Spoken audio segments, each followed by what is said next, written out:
주진우 라이브.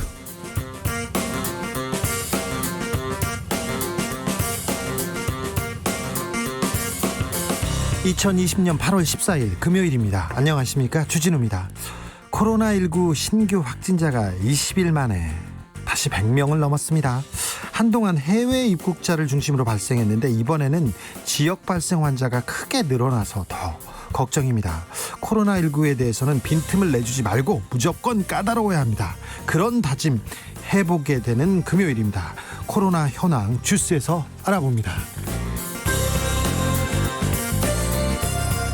내일이 광복 75주년입니다. 광복절이 우리에게는 어떤 의미일까요? 북한에게는요, 또 일본에게는 8월 15일이 어떤 의미일까요?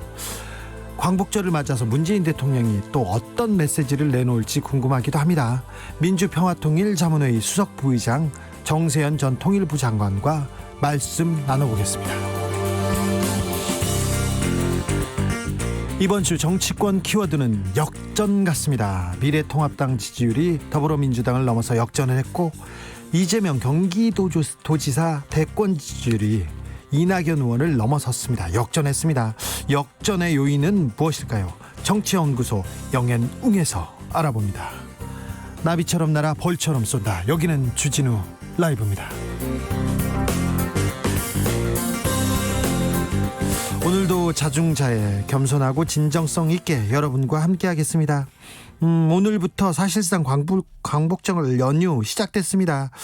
그런데 의사들은 파업하고 있고요. 코로나19 확진자가 갑자기 늘어나서 좀 걱정입니다. 대규모 집회도 연다고 합니다. 8월 15일 맞아서 그게 또 걱정이고요. 연휴니까 어디론가 휴가 가실 텐데 그래서 코로나 또 번질까, 이것도 걱정이고요. 아무튼 어딜 가더라도 마스크 쓰고 손 잘 씻고 생활거리 유지하실 거죠? 유지하셔야 됩니다. 연휴 기간 여러분들의 계획 문자 받겠습니다. 여러분들의, 그리고 어찌 쉴 건지도 알려주십시오. 샵 9730, 짧은 문자는 50원, 긴 문자는 100원입니다. 콩으로 보내시면 무료입니다. 그럼 주진우 라이브 시작하겠습니다.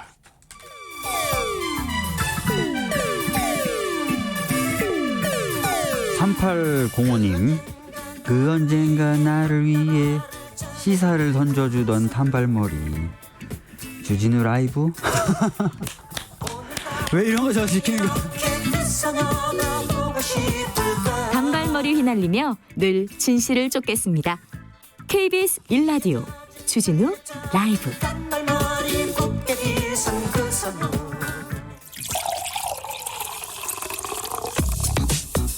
진짜 중요한 뉴스만 쭉 뽑아냈습니다. 주 라이브가 뽑은 오늘의 뉴스 주스. 정상근 기자, 어서 오세요. 네, 안녕하십니까? 잘 지내셨어요? 네, 잘 지내고 왔습니다. 어떻게 지내셨어요?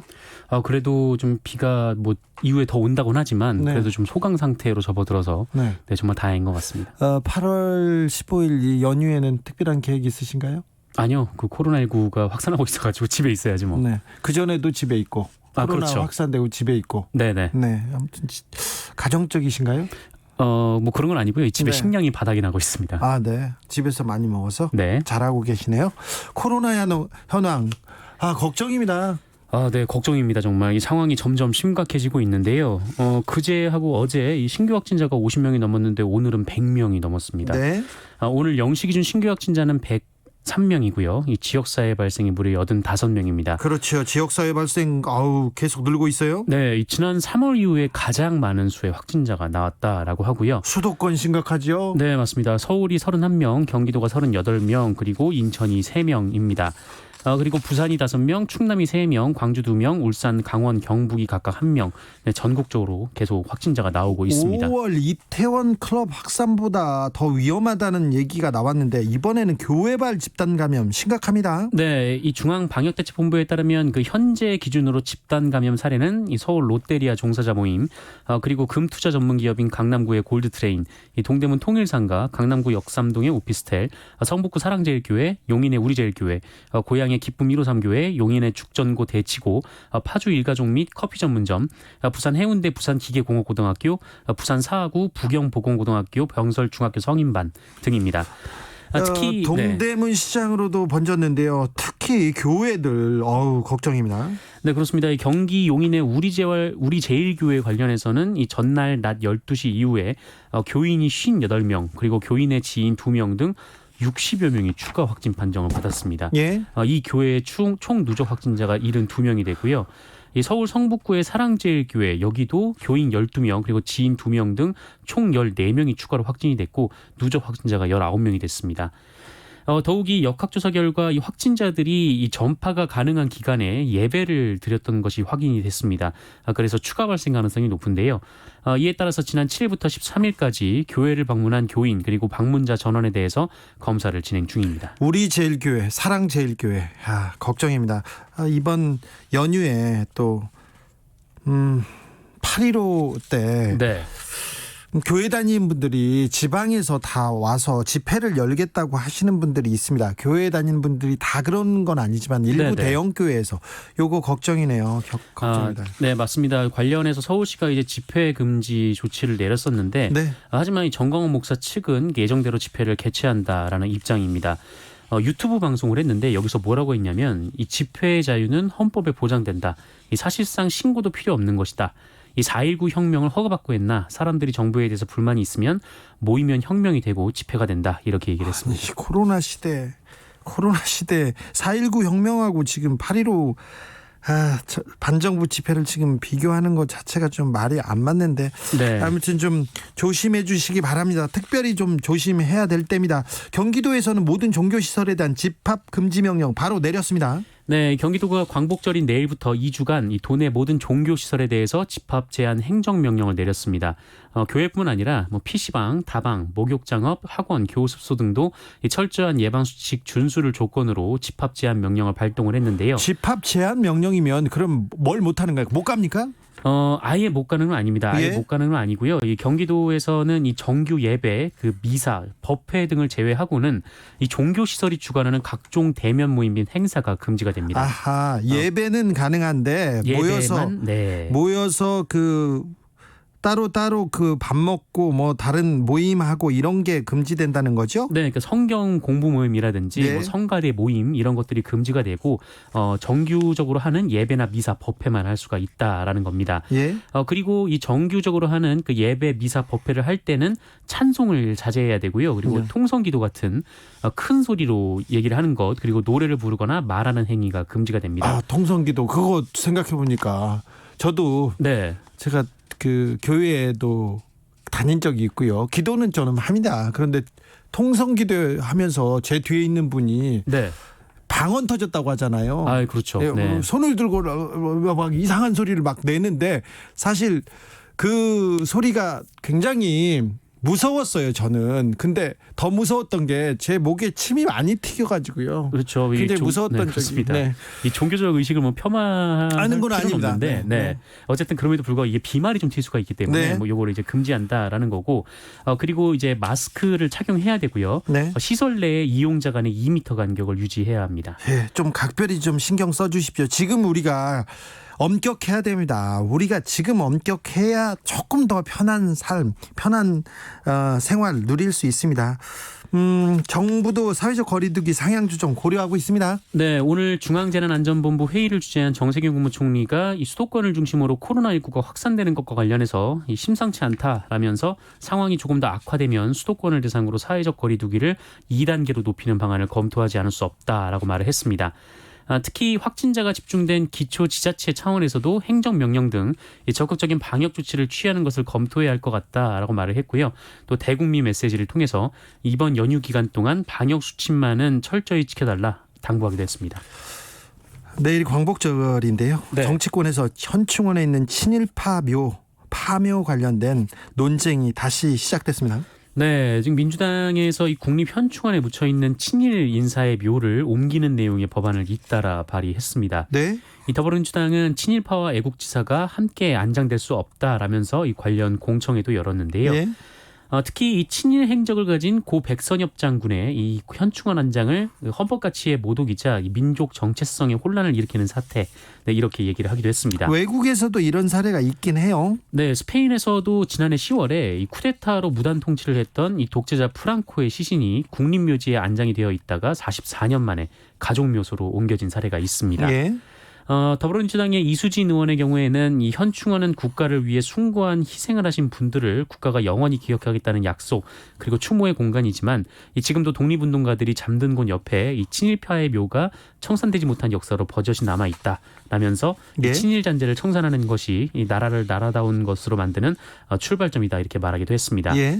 하지만 이 미래통합당 김종인 비상대책위원장은 뭐 그 잘못만 볼 게 아니라 이 공로도 고려해야 한다라는 이 기존 입장을 반복을 했습니다. 이현주 전 의원님 뭐 또 나섰어요? 네, 본인의 페이스북에 글을 썼는데 아무리 반체제 성향의 주사파 집단이라지만 뭐 설마 했는데 이렇게까지 자유대한민국 수호자를 욕먹이고 국민들 마음에 대못을 박아야겠는가라면서 이건 폐륜이다 이렇게 주장을 했습니다. 주사파 집단이 반체제 성향의 주사파 집단 네. 이런 것 자체가 좀 시대 의식에서 좀 뒤떨어진 거 아닌가 이런 생각은 또 좀 하고요. 네, 30년 전에도 잘 안 들리던 얘기를. 네. 좀 정치인들이 일반인들이 국민들이 쓰는 단어보다 조금 더 고상하고 조금 정제된 언어를 쓸 필요가 있다는 생각이 갑자기 듭니다. 네. 저도 좀 더 조심하겠습니다. 법무부가 대검찰청 직제 개편안 냈어요. 내놨는데 대검찰청이 거부하고 있다고요? 네, 뭐 이것과 관련해서 지금 이런저런 논란이 나오고 있는데요. 이 네. 법무부가 지난 11일에 대검의 2020년 하반기 검찰청 직제 개편안과 관련해서 대검에 이제 제출을 한 적이 있습니다. 대검 측이 하지만 이에 대해서 수용하기 어렵다라는 의견을 회신했다고 하는데요. 이번 직제 개편안은 대검찰청의 특수 공안 담당 차장검사급 직위 4개를 없애는 것이 골자인데 일부 언론에서는 이 검찰총장의 눈과 귀를 가리는 것이다 이렇게 비판을 하고 있지만 이 법무부에서는 그동안 이 대검찰청의 직접 수사 기능을 축소를 하고 이 검찰 행정 업무에 중점을 두는 이 검찰 개혁안의 연장선이다 이렇게 얘기를 하고 있습니다. 그런데 오늘 이 대검이 법무부가 추진 중인 검찰 직제 개편안에 대해서 신중 검토 필요라는 표현으로 반대 의견을 법무부에 냈다. 뭐 이런 보도가 나온 겁니다. 신중 검토 필요. 네. 이 대검은 이 회신 의견을 통해서 구체적 조직 개편안에 대한 문제점을 지적하고 또 일부 개선 방향도 제시했다라고 하는데 하지만 대검 측은 아직 뭐 이와 관련해서 공식적인 입장을 밝히지 않았고요. 법무부에서도 아직 별다른 입장이 나오지 않았습니다. 네. 법무부, 검찰, 이런 대검 이런 소식은요. 별로 전하고 싶지가 않은 생각이 들어요.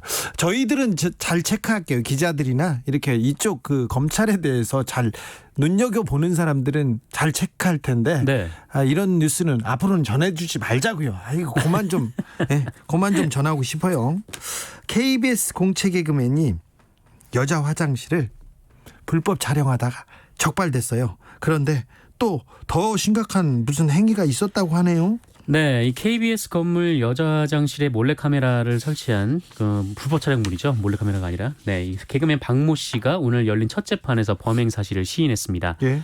이 박 씨는 2018년 10월부터 올해 4월까지 32차례에 걸쳐서 이 서울 여의도동 KBS 신관 연구동의 그 여자 화장실 칸막이 위로 손을 뻗어서 용변을 보는 피해자의 모습을 촬영한 혐의를 받고 있습니다. 잠시만요. 그러면 이 개그맨이 네, 여자 화장실에 숨어 들어가서 네. 그 칸막이 위로 이렇게 손을 뻗어가지고 이렇게 했다는 건가요? 그동안 알려진 것이 몰래카메라, 그러니까 불법 촬영물 촬영기를 설치했다. 그렇죠. 라는 거였습니다. 그런데 이번에 이제 첫 재판이 이루어졌을 때 검찰이 제시한 이 공소 사실을 보면은 여기 이제 불법으로 잠입했다라는 얘기가 나옵니다. 그래서 화장실에서 직접 촬영을 한 혐의가 드러난 건데요. 박 씨 측은 증거를 전부 인정한다라면서 이 사죄의 마음으로 피해자와 합의하기 위해서 노력하고 있다라고 말했습니다. 네. 여성분을 이렇게까지 촬영 참 이해가 안 가는데요. 네, 이런 분들이 좀 있다고 합니다. 좀 엄벌해서 여자 화장실 가는 분들, 여자 화장실 가는 것을 무서워하는 사람들이 있대요. 많대요. 네. 그러니까 이런 좀 화장실은 좀 편하게 가야 될 거 아닙니까? 가서 쉬도록 해야죠. 네. 다음 소식으로 넘어가 보겠습니다. 네. 울산에서 사고가 났대요. 유독성 가스가 유출됐다는데 이건 어떤 내용인가요? 네, 오늘 오전 10시 44분께 그 울산시 울주군 온산읍 화산리 LG화학 공장의 이 5개 보관소에 있던 그 유독성 물질이 화재로 유출되는 사고가 발생을 했습니다. 여기도 LG화학이네요. 네, 그렇습니다. 그 이 사고로 이 흰색과 노란색 연기가 다량 발생을 하면서 이 공장 주변 하늘을 뒤덮었다라고 하는데 인명 피해는 없나요? 네, 현재까지 화재와 유출로 인한 인명 피해는 없는 것으로 확인이 됐고요. 그런데 화학 공장에서 뭐가 나왔으면 이게 몸에 좋은 건 아닐 거 아니에요? 그렇습니다. 뭐 노란 연기가 뭐 하늘에 있는 걸 보면은 좀 섬뜩하기도 하고요. 예. 이 소방 당국은 유출된 물질이 이 CCTA라고 불리는 유독성 물질이라고 밝혔습니다. 삼키거나 피부와 접촉을 하면은 자극을 일으킬 수 있고 이 알레르기성 피부 반응을 유발할 수 있다라고 하는데요. 네. LG화학은 이 CCTA라는 물질을 이 작물 보호제 제품을 생산하는 원료로 사용을 하고 있다라고 합니다.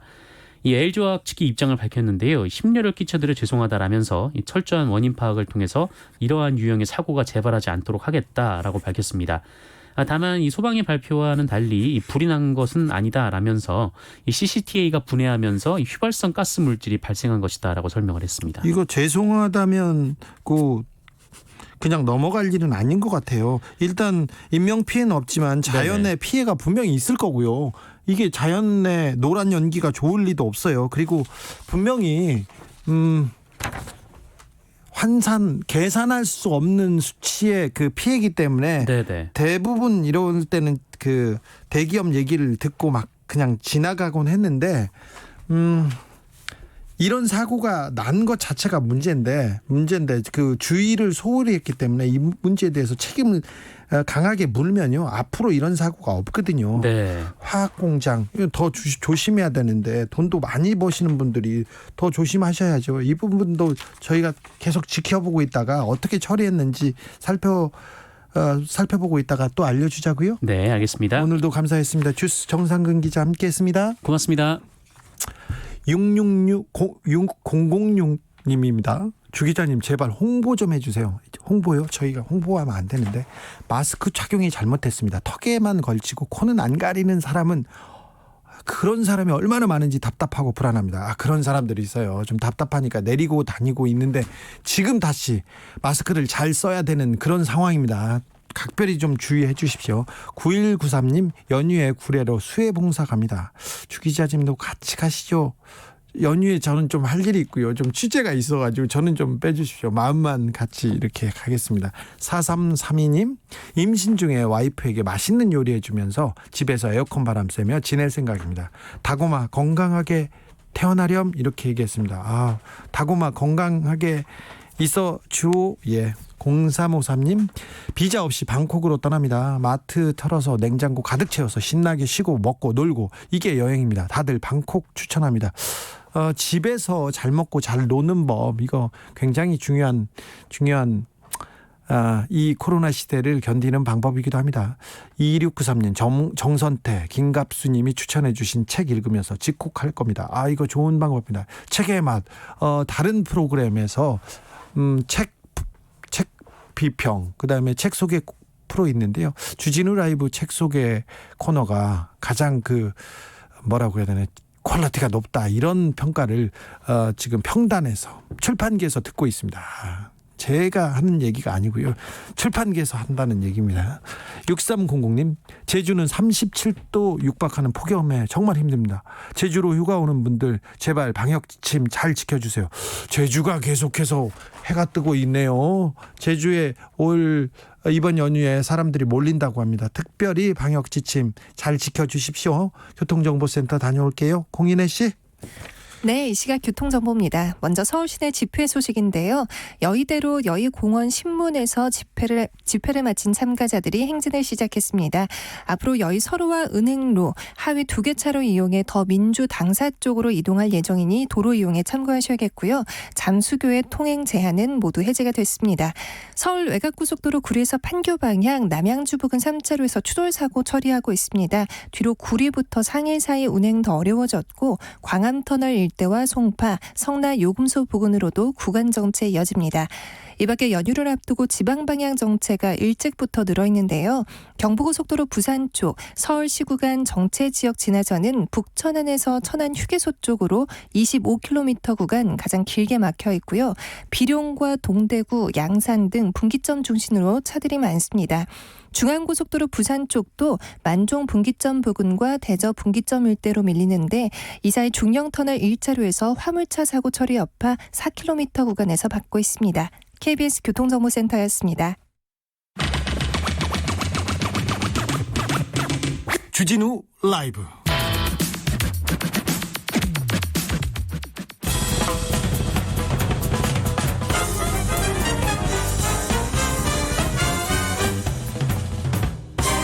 훅 인터뷰. 모두를 위한 모두를 향한 모두의 궁금증 훅 인터뷰. 내일이 광복 75주년입니다. 그런데 코로나가 확산세여서 그리고 긴 장마에 수해 피해 지역도 있고 정신은 좀 없습니다. 광복절에. 그런데 광복절의 의미 되새겨봐야 됩니다. 그리고 최근 북한 이슈들도 좀 짚어봐야 되겠습니다.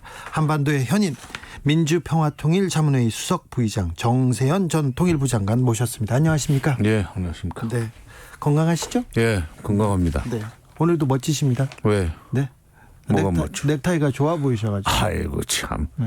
이거 비싸기는 한 거지. 네, 풀러놓고 가셔도 괜찮습니다. 네. 장관님, 내일이 광복 75주년입니다.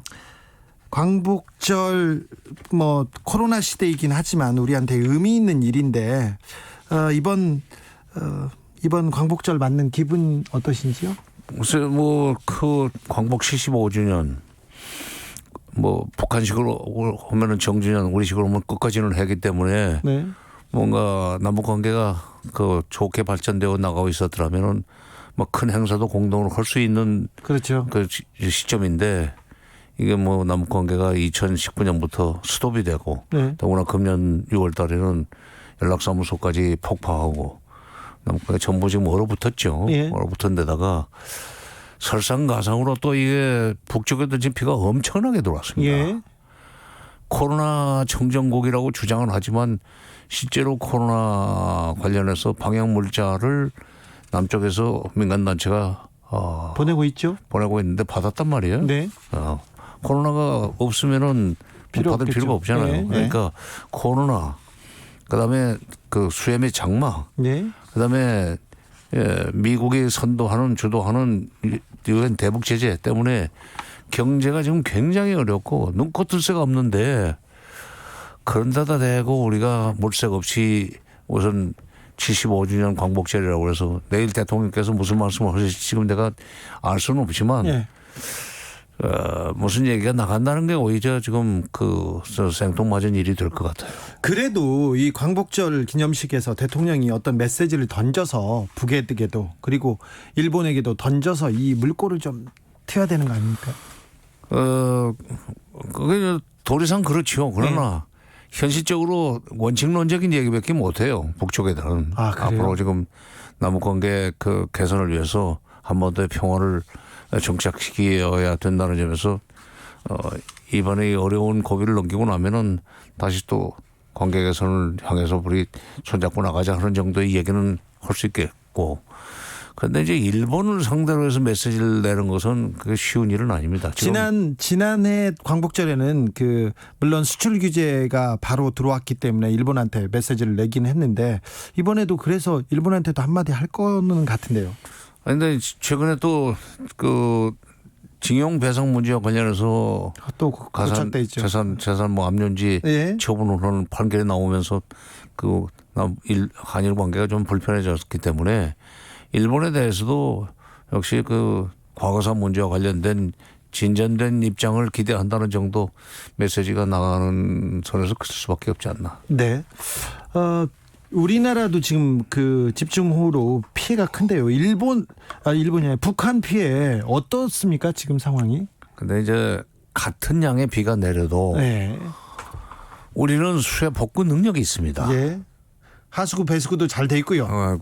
또 잘한 데도 있지만 하여튼 우리는 장비도 많고 예.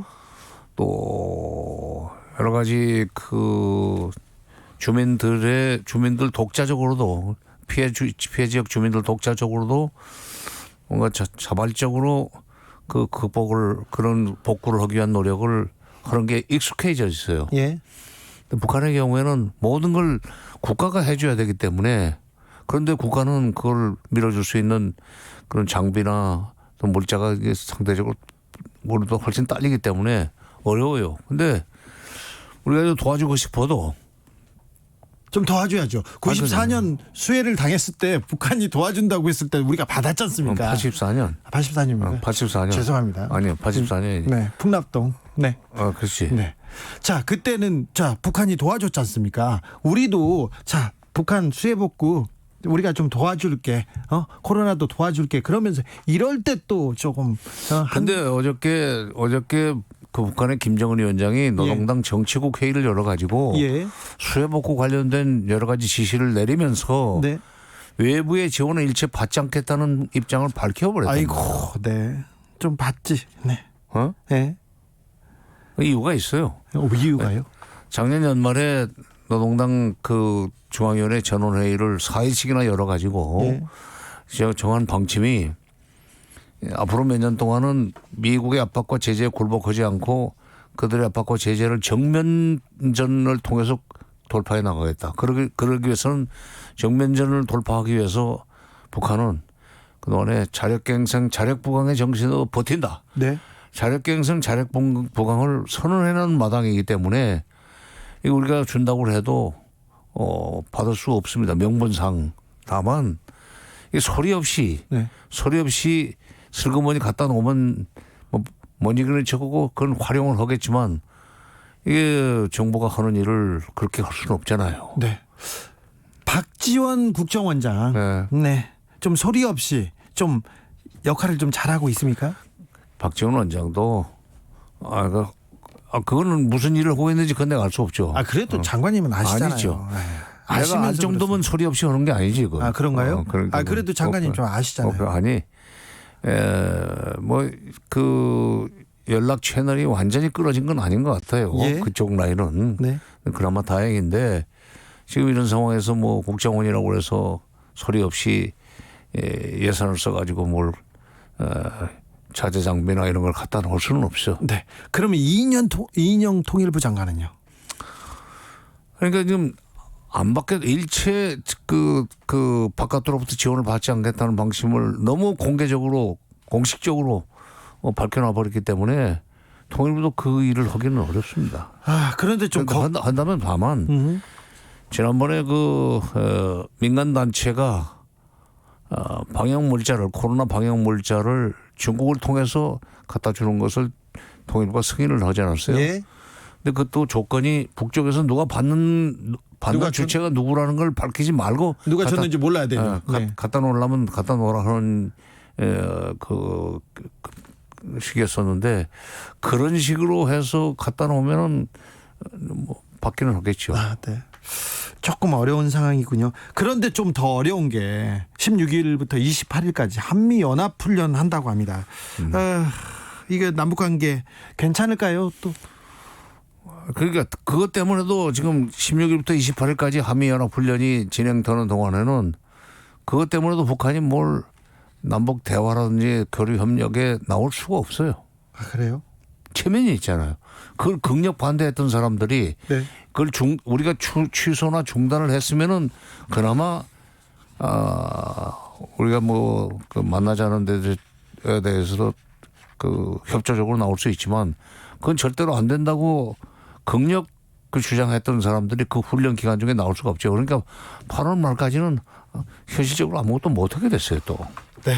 알겠습니다. 조금 역사의 시계를 좀 거슬러 올라가 보겠습니다. 1945년 8월 15일 우리가 광복을 맞았습니다. 그런데 우리의 능동적인 해방 광복이 아니라 일본의 항복으로 얼떨결에 맞게 됐다 이런 의견이 있습니다. 김구 선생은 일본 항복 소식을 듣자마자 외적의 항복은 기쁜 소식이라기보다는 하늘이 무너지는 듯한 일이다 이런 말씀도 하셨는데 장관님 그때의 상황 어떻게 보십니까? 김구 선생으로서는 상해 임시정부를 이끌고 있었기 때문에 상해 임시정부가 뭐 광복군 독립군을 활용해서 일제를 몰아내고 일제를 몰아내고 광복을 하는 것이 제일 바람직했었죠. 네. 근데 그 원자탄 투하로 해서 일본이 미국한테 항복을 하는 바람에 2차 대전이 예상보다 빨리 끝나버린 거 아니에요? 예.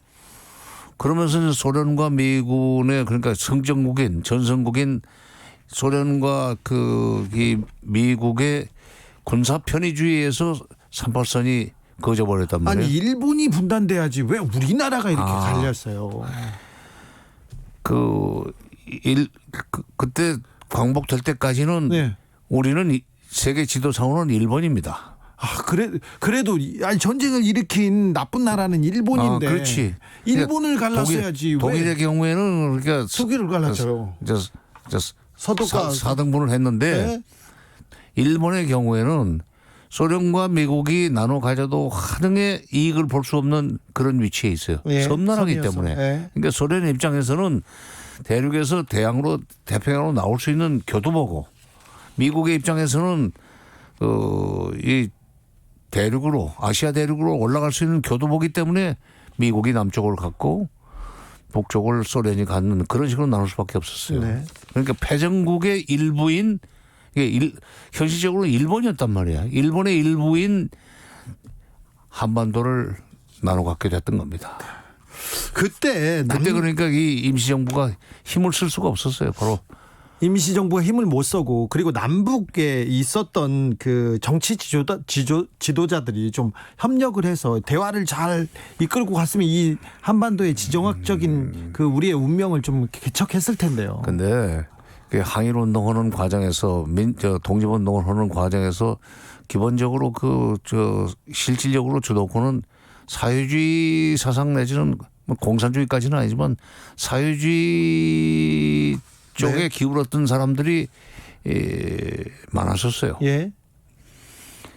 오히려 이제 그런 이념적인 색깔이 없는 사람들은 돈 있는 사람들이고 일제에 협조했던 사람들이 많죠. 예. 그러다 보니까 그렇게 돼서 소련과 미국이 들어왔을 때 미국이 점령군으로 들어왔을 때 어느 쪽에 줄을 서느냐 하는 문제가 나오는데 거기서 미국이냐 소련이냐를 선택해야 되는 상황에서 남북이 합작한다는 것이 쉬운 일은 아니었습니다. 그때도 쉬운 일이 아니었는데 지금도 쉬운 일은 아닌 것 같아요. 그때는 한반도를 둘러싸서 미소 갈등이 있는데 지금은 뭐 한반도에서는 아니지만 미중 갈등 굉장히 한반도에 큰 영향을 미칠 것도 같습니다. 아니 앞으로 미중 경쟁 갈등 이것은 곧 이제 적대 관계로 승화할 거고 예. 그렇게 되면 그 영향은 바로 미소 냉전 시대에 한반도에 남북에 미쳤던 식의 영향을 미치리라고 봅니다. 저는. 그래요? 그럼 더 무서워지는 시기가 오나요? 무서워지죠. 그러나 예. 6.25 전쟁 이후 미국과 소련에 의해서 그야말로 거의 고압적으로 강요됐던 남북 대결 네. 이거와는 달리 이제는 우리가 좀 그런 경험도 있었고 그때 겪었던 경험도 있고 또 국력이 상당히 커졌기 때문에 또 우리 국민 의식 수준도 올라가고 그래서 우리가 하기에 따라서는 미국과 중국이 미소 대결만큼 관계가 나빠진다 할지라도 네. 한국 정부가 잘 주도적으로 그 관계를 끌고 나가면은 뭐 꼭 그렇게 미중 갈등 속에서 우리가 손해만 보는 일은 피해갈 수 있으리라고 생각합니다. 네. 좀 다행입니다. 네. 장관님 얘기 들으니까 제가 좀 안심이 됩니다. 좀 더 힘을 써주세요. 저기 장관님 하나 더 물어보겠습니다. 일본은 우리나라는 뭐 광복절이고 경축일인데 일본은 패전한 종전 기념일 아닙니까? 그래서 일본의 8.15는 어떤 의미를 가지고 있습니까? 일본의 8.15는 일본이 지금 우길기를 들고 다니는데 아직도요. 아니 그럼 일본 우익들은 아직도 그거 들고 다니잖아요. 예. 일본의 일베들은 그걸 들고 다니지. 근데 예.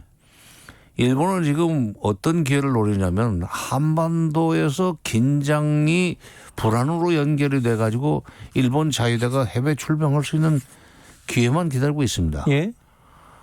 그러니까 그들에게 8.15는 다시 그들이 한반도와 동아시아 이 아시아 대륙으로 나갈 수 있는 그 기회를 잡을 수 있는 그 이 환경이 조성되기를 바라고 있어요. 우리는 남북 화해 협력을 통해서 우리 민족의 평화와 번영을 희망하지만은 네. 일본은 남북이 될 수 있으면 찢어져 가지고 예. 저희들끼리 싸우고 네. 그래서 북한이 분란을 일으키고 전쟁에 준하는 상황을 벌려주면은 그때 헌법을 개정하면서 자유대가 한반도에 상륙할 겁니다. 네. 그걸 기다리는 각오를 다지는 날일 거예요, 그들은. 그들은요. 아무튼 일본은 한국하고 남북이 좀 화해하고 잘 되는 꼴을 못 보려고. 도움이 안 되는 나라예요. 그렇죠. 도움이 안 되죠. 일생에 도움이 안 되는 일본을 어떻게 해야 됩니까? 가깝게 있기 때문에 어쩔 수 없어요. 그러니까 그래요? 그 일본이 그 한반도 남북이 잘못되기를 바라는 그 것을 확실히 우리가 안다면 네. 국내 보수 단체들도 네. 일본 좋게 해줘서는 안 된다. 그러려면은 일본이 한반도에 다시 일본 군대가 상륙하지 않도록 하려면 남북이 화해 협력을 하는 수밖에 없다는 각성을 좀 해야 돼요. 예. 보수도. 그렇죠. 분단 상황을 고착화시키고 분단 상황을 이용하려는 세력들이 우리나라에도 많고 일본은 진짜 많고요. 그죠? 그렇지. 미국도 조금 원하는 것 같고 그렇죠. 북미 관계가 개선되는 거를 그래서 일본이 끝까지 회방했다는 게 다 나왔지 않습니까? 북미 관계 조금 더 나아지지 않을까요? 대선 전에? 대선 전에는 어려워. 어려운가요? 네. 좀 트럼프 대통령한테 말을 해가지고 좀 아니 그거는 트럼프가 지금 뭐 선거에 이용하기 위해서 일종의 퍼포먼스 차원에서 김정은 위원장과 만나고 싶어 할 거예요. 네. 그런데 북한은 그런 식으로 만나가지고 남는 게 뭐냐? 예. 또 당선될지 안 될지도 모르는데. 아니, 그렇지. 그런데다가 그 전에 보니까 2018년 6.12 싱가포르 회담 때 그렇게 철석까지 약속했던 것도 네. 돌아가서 실무 관료들이 발목 잡으니까 아무것도 못하던 사람인데 네.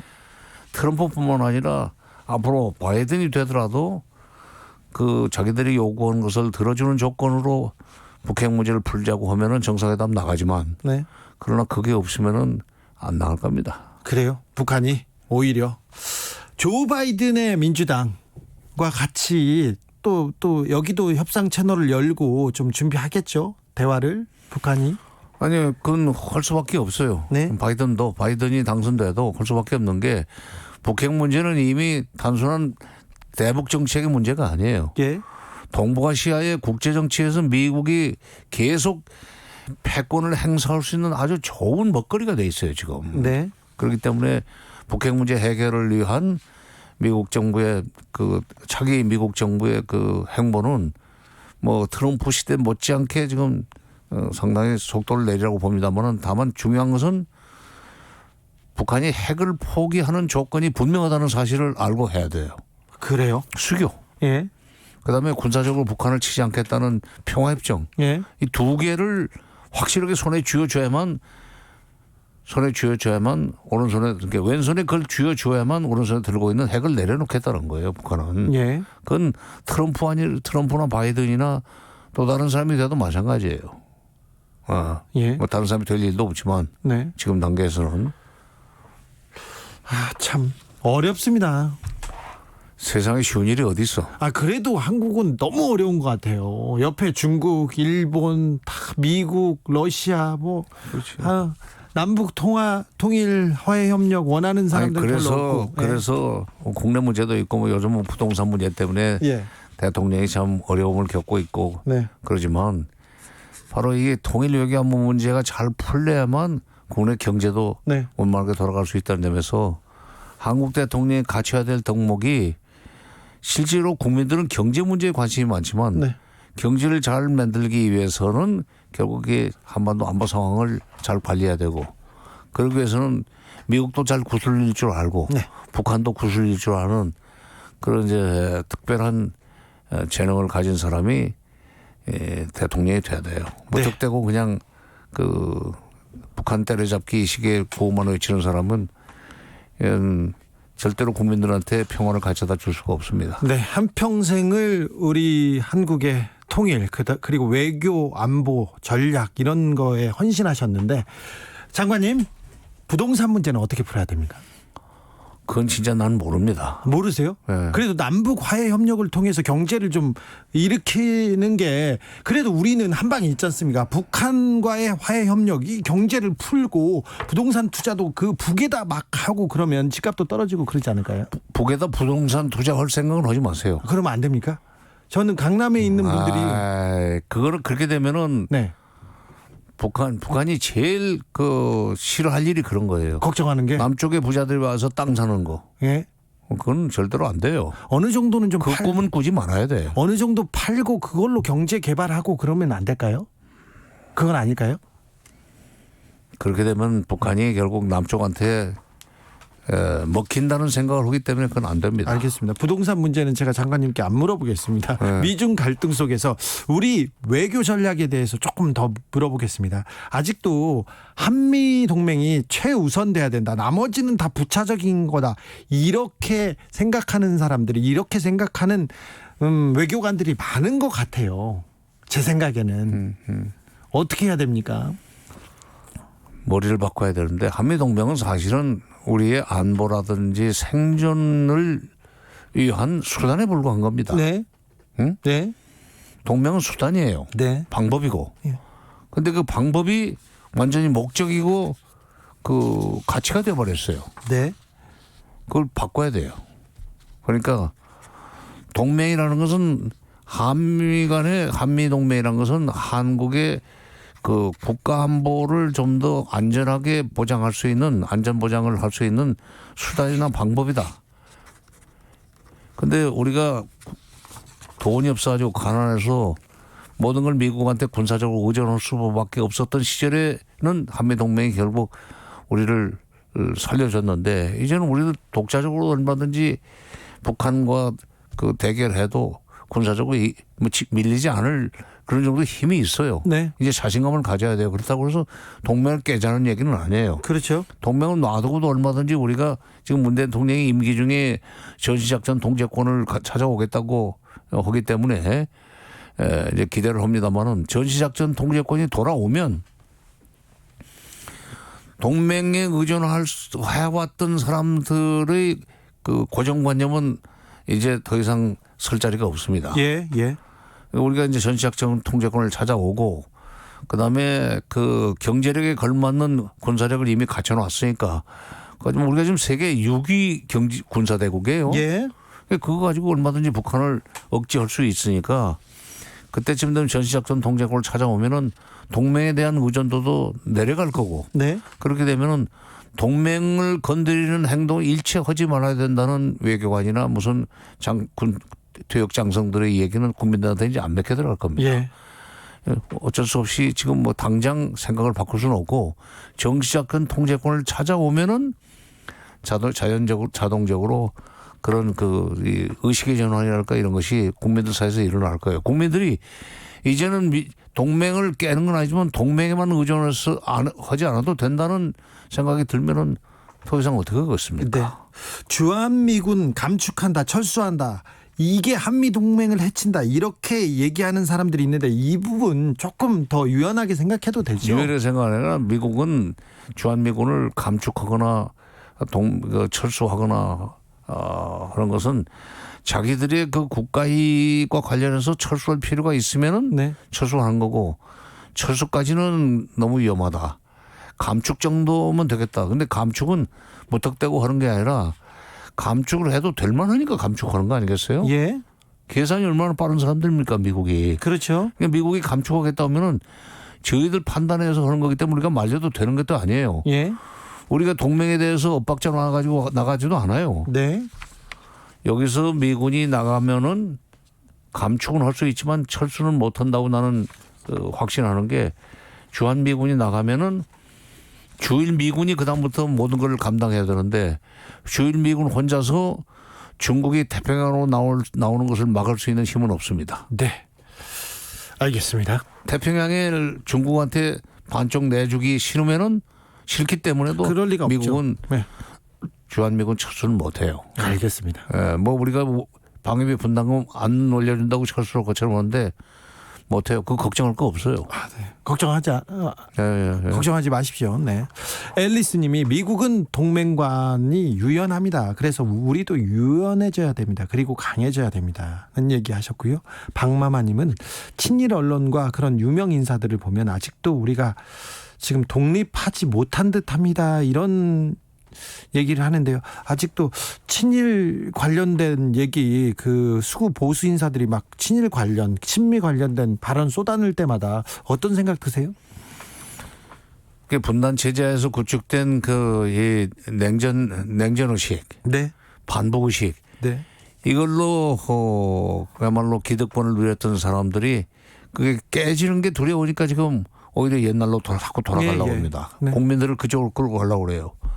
위안부 문제가 됐건 이 징용 배상이 됐건 무조건 일본 편이 되려고 그러는데 그게 거기서 무너지면 자기들은 완전히 새로운 시대, 새로운 체제 하에서 새로운 그 정치 문화 속에서 설 곳이 없어진다는 불안감 때문에 그런 건데 그것도 시간이 흐르면서 더 이상 버틸 힘이 없을 겁니다. 네. 전시작전 통제권 찾아오고 한미동맹이 우리 안보에서 차지하는 역할이 지금보다는 훨씬 좀 줄어들 수밖에 없는 그런 시대가 되면 뭐 친일적인 발언이니 친미적인 발언으로 권세를 누렸던 사람들의 역할도 좀 또 위상도 많이 떨어질 거예요. 이제 그 사람들은 역사 속에 사라져야죠. 그게 역사의 순리지. 그렇죠. 네. 너무 오래 살아남았어요. 역사의 순리지. 우리 누구누군지 좀 출석 불러볼까요? 아니 지금 이렇게 몇 명만 세계 10위권의 경제 대국이 되고 장관님 그러니까 세계 6위권의 군사 대국이 됐으면은 그 체격과 그 힘에 걸맞는 사고 방식 철학을 가져야죠. 아직도 지금 그 역사 의식 갖지 못하고 그 수구적인 생각으로 지금 이 땅을 어지럽히려고 하는 사람들이 있잖아요. 우리 누구누군지 한번 얘기해 볼까요? 방송에서 뭐 그렇게까지 했다가는 그러면 안 됩니까? 아니면 공영방송 아니 이게 하차하고 싶어죠? 아니 할 수 있으면 해야죠. 뒤에서 저한테 알려주시면 제가 크게 외치고 다니겠습니다. 다시 한번 광복절 75주년을 맞아서 우리 아픈 광복의 역사를 돌아보면서 광복절의 의미를 좀 되새겨 주십시오. 말씀해 주십시오. 광복은 사실은 그 75년 전에는 그 국권을 찾는 것이 광복이었었습니다. 예. 근데 국권을 찾자마자 이것이 분단이 돼가지고 완전히 남북이 대결하면서 75년을 살았단 말이에요. 네. 아직도 분단으로 75년을 살았어요. 그러니까 분단을 극복하는 것이 진정한 의미의 광복입니다. 네. 남북 화해 협력을 통해서 이제 광복 80년이 되기 전에 남북 화해 협력을 통해서 진정한 광복으로 갈 수 있는 그러니까 이 남북이 주도권을 잡고 자기 운명을 자기가 결정하는 국제 정치에 휩쓸리지 않고 그럴 수 있는 여건을 만들어 나가는 결의를 다지는 시간으로 아마 광복 75주년을 지나야 되지 않겠는가. 네, 여러분도 광복절 그런 생각으로 되새겼으면 합니다. 여기까지 듣겠습니다. 지금까지 한반도의 현인 정세현 전 장관님 이야기였습니다. 감사합니다. 예, 감사합니다. 강산의 태극기 들으면서 저는 잠시 쉬었다 6시에 돌아오겠습니다.